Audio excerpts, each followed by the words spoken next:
All right, guys, let's get down to the literal nuts and bolts of this thing.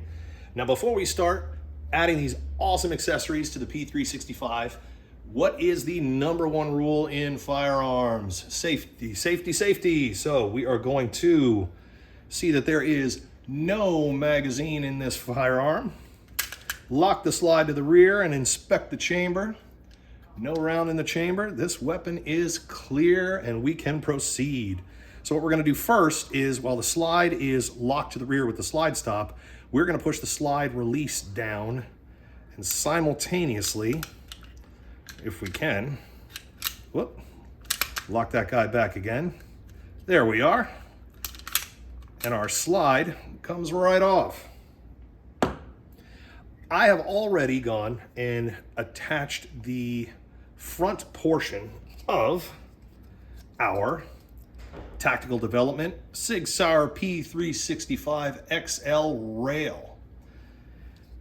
This bad boy adds Picatinny space to your standard P365, which gives you the option for lights, lasers, a whole lot easier. Now, I simply snapped it on there. It has two tiny, tiny little screws to hold it on. And we're gonna go ahead and use our 1.5 Allen wrench to tighten said screws, like so. And they don't need to be crazy tight, just a little over finger tight, if you will, and we'll bounce back and forth between the front and the rear to make sure we get an even lock in there. Super, super difficult with this tiny little 1.5 Allen wrench, especially with my fat doughboy fingers, so bear with me here. And we are just about tight to where we're going to want it. One more little quarter turn on the rear screw and we will be there, and voila, we have got our Picatinny rail now attached to our 365. Now, if this was the P365 XL, this rail would sit flush with the slide and with the barrel. Now, because it is not, you're going to notice when I put the slide back on, there we go, that it sits just off of the barrel.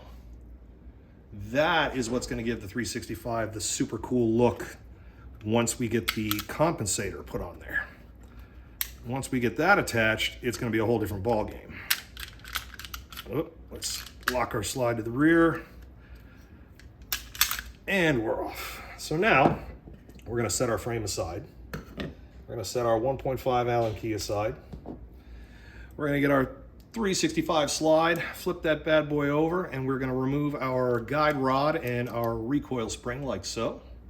The awesome thing about these accessories we got is it works with the standard guide rod and recoil spring, as opposed to having to do aftermarket and balancing your spring, which can be a real pain in the rear. We're going to slide up and remove our standard OEM 365 barrel, leaving us with just our frame. Frame goes down here. So I went with a True Precision P365 threaded barrel.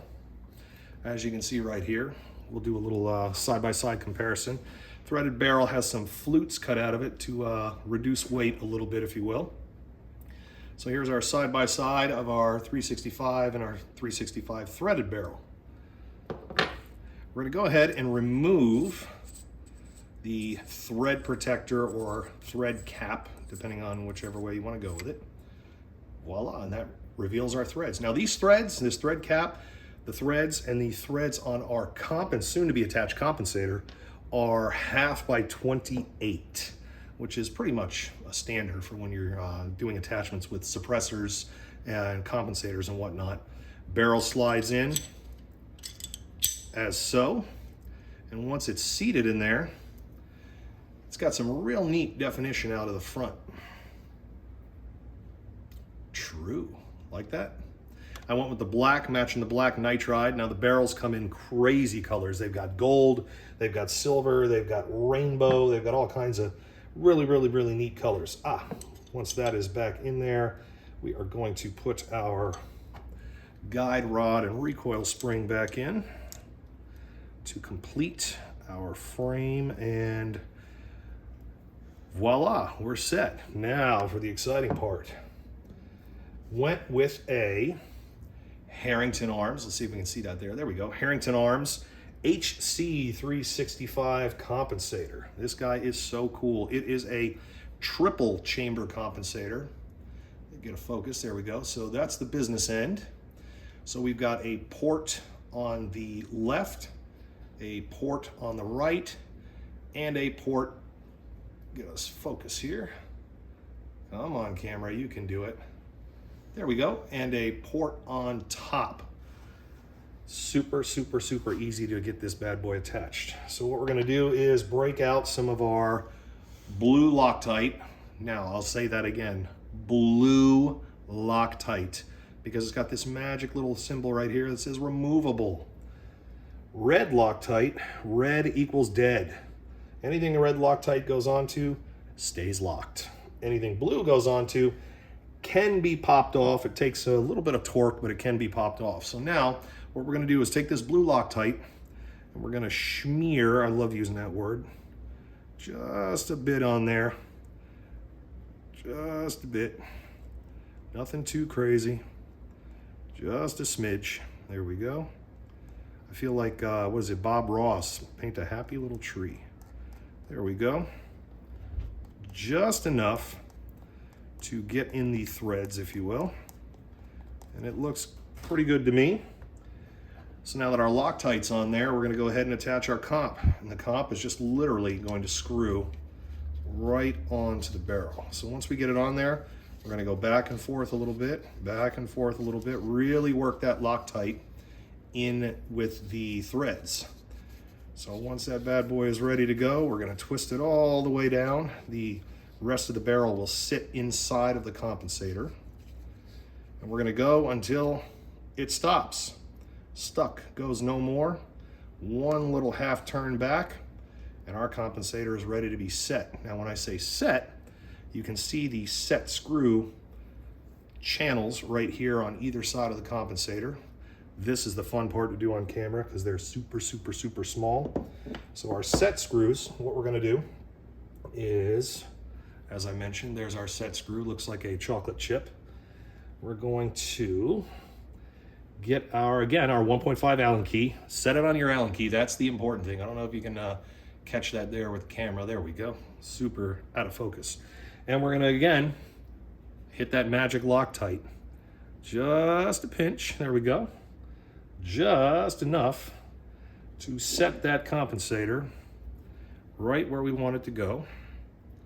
We're gonna get it in there. And we're going to, again, with my fat dad bod fingers, there we go, get it in there just to where it starts to bite down just a smidge. Now we're gonna do that again with our other set screw. Again, if I can mount it on our 1.5 Allen wrench, and again, with just a smidge of blue Loctite, there we got some leaking out, there we go. Just a smidge. We're gonna do the same thing to the other side. Get it set and get it tightened in there just to where it starts to bind a little. Now, once that is set, we're gonna check what they call our timing. We wanna make sure that this compensator is straight on our slide, and it is looking pretty straight to me. And once that is acknowledged, we'll go ahead and tighten up our set screws. Ooh, just say finger tight, don't have to go crazy on it. That blue Loctite will do its job. There we go. So now our comp is set. Sorry, wiping off excess oil and grease. Now for the moment of truth. Voila. Let's get this bad boy on board. Slides on just like a normal frame would. There we go. And we now have a compensated Sig P365 handgun with tack rail. Let's get some shots. There's your business end. Our ejection port, our true barrel, our Picatinny rail. And now with this Loctite, like anything you're gonna use Loctite, you're gonna wanna let it sit and cure for about, 24 hours so that it is in there super strong, super good, and we're not gonna get any kind of rotation when this weapon's being used. So that is it. That is our new everyday carry, Sig P365 with the compensator. Super easy to attach, no frustration at all. I'm totally kidding. We were super frustrated putting this thing on, but hey.